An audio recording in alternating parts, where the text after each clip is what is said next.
today, nag-design po ako ng process, which is a steel channel. So, after lahat ng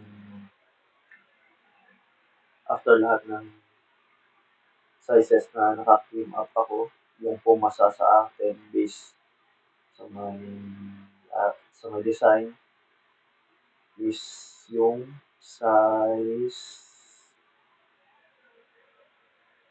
uh, C380 by 50, which is kung titingnan natin sa specs, yan po ay um, 75 mm by 375 or 3 inch by uh, 3 inch by 15.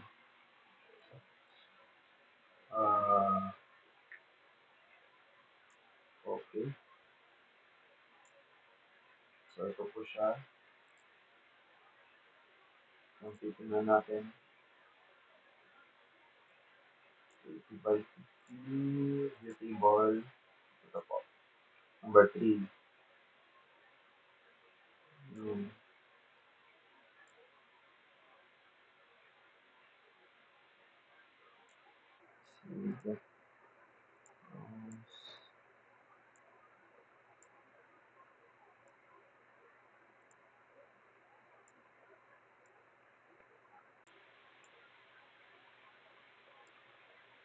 Then, next natin po is makikita natin ito, naglagay ka ng specs natin which is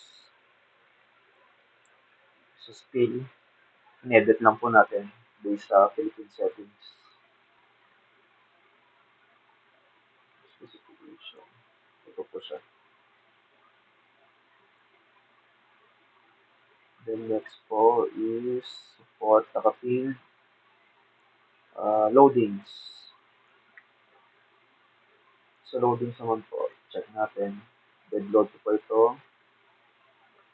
Base po ito sa may galing po ito sa may wheel load, pababa sa may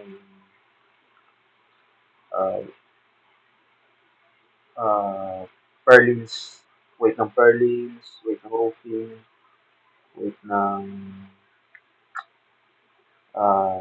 especially trusses natin, weight rin po ito ng electrical, ceilings, and other amenities na nakahang sa ating trusses. Then, may live load po tayo, LN, wind load, and another wind load. Uplift pressure, yung isa. Okay. Then, combined loads po natin. Tapos, nakalagay rin naman tayo ng parameters dito. Then, pag-run analysis, pasado, ito po siya. Makita natin sa utilization ratio.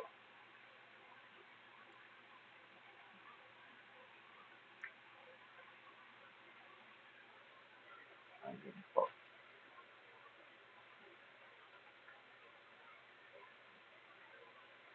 So, guys,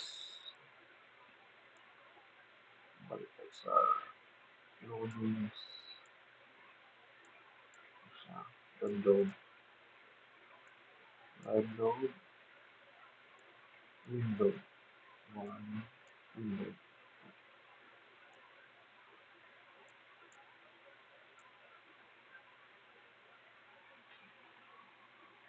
Thank you po. That's all.